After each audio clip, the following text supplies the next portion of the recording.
반갑습니다. 윤술입니다. 내 삶을 되돌아보는 글쓰기 나도 기록 디자이너. 오늘은 두 번째 시간입니다. 두 번째 시간의 주제는 글쓰기는 글쓰기로 나아진다입니다. 글쓰기를 배운다는 개념보다 그냥 글쓰기는 글쓰기 연습을 통해서 나아진다라고 생각하시는 접근이 가장 좋은 방법인 것 같고요. 그 접근 방법에서 여러분들이 글쓰기를 해야 되는데 그럼 어떻게 해야 돼요? 어떻게 쓰죠? 라는 그 고민에 좀 도움을 드리고자 준비한 수업이었습니다. 일단 어떻게 쓸 것인가의 관점에서 접근했고요. 4가지 정도를 전달하려고 합니다. 1번 마구 쓰기, 그냥 쓰기, 막 쓰기. 2번 고쳐 쓰기. 3번 단문 쓰기. 4번 글맛을 높이자. 이렇게 한번 준비를 해봤습니다.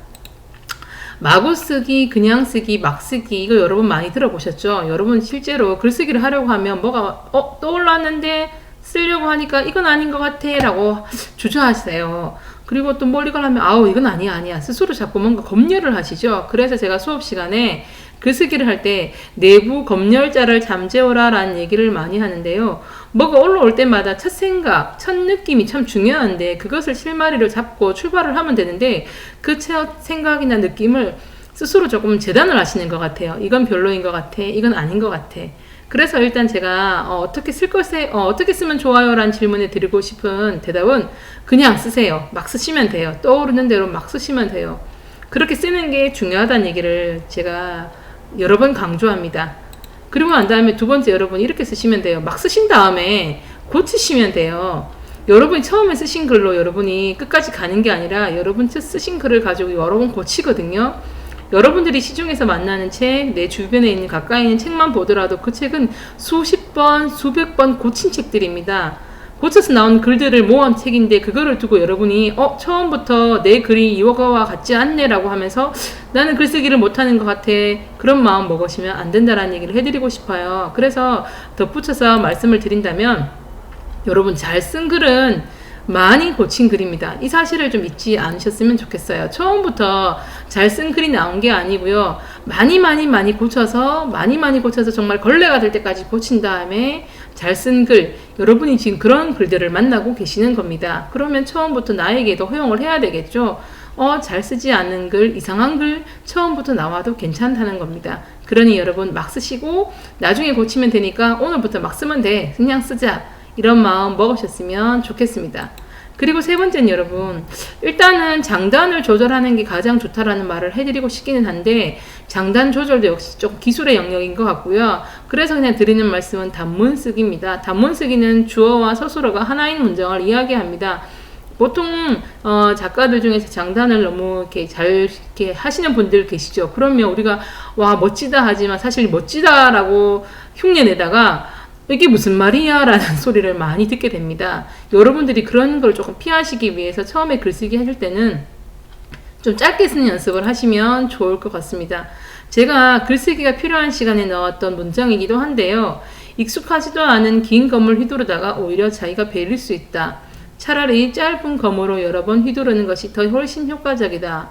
무슨 말이냐 그러면 처음부터 내가 원래 전하고자 하는 의도대로 전달이 되면 좋은데 와 멋있게 쓰긴 썼어요. 근데 이게 무슨 말이야? 라고 해버리면 안 된다는 거죠. 그래서 여러분 가능하다 그러면 좀 짧게 그냥 쉽게 경쾌하면서 쉽게 쓸 수 있는 단문 쓰기를 여러분들에게 추천드리고 싶습니다. 자, 예시를 하나 보여드릴게요.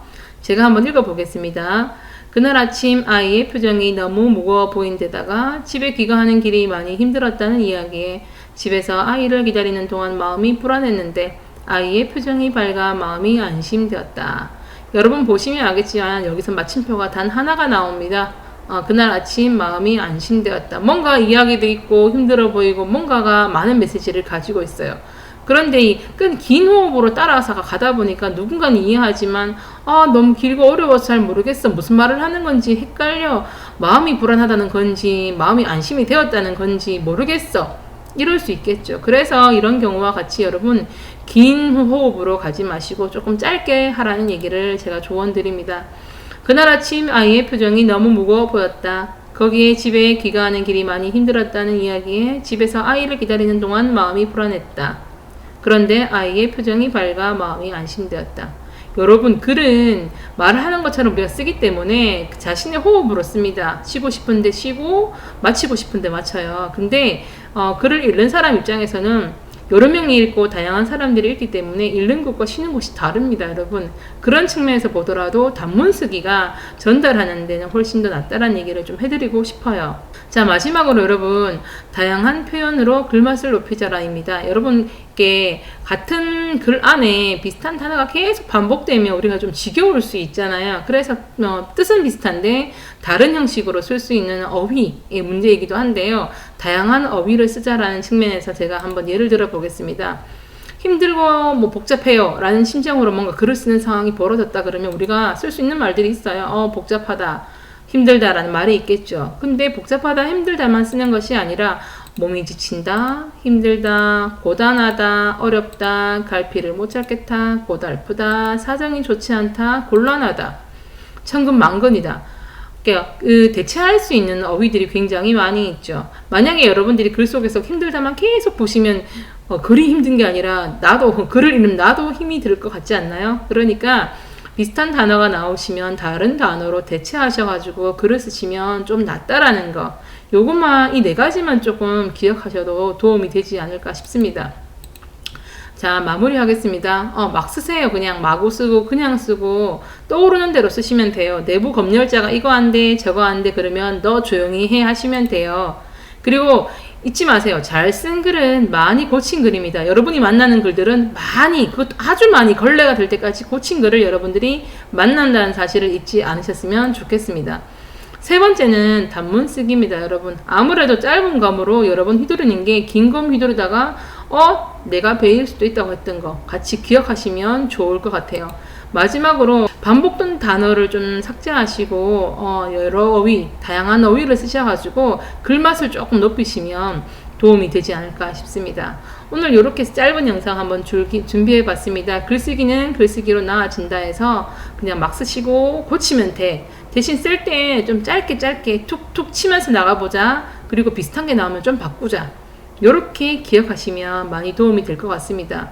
오늘도 여러분 글쓰기 주제를 제가 하나 드리려고 하는데요. 이번 주에 만난 5명이라는 주제로 여러분 이 영상 보신 다음에 글쓰기를 한번 해보셨으면 좋겠어요. 괴테가 그런 말을 했죠. 당신이 가는 곳, 당신이 만나는 사람, 당신이 읽는 책이 당신을 말한다 라고 하죠.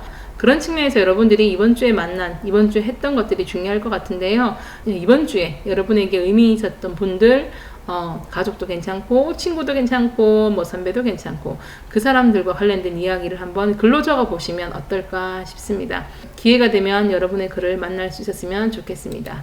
자, 여러분 마무리하겠습니다. 글은 배운 대로 쓴다기보다는 익숙한 대로 쓴다고 생각합니다. 그리고 글쓰기는 글을 쓰는 사람을 위해서 가장 먼저 쓰인다고 생각합니다. 여러분의 글쓰기를 응원합니다. 감사합니다.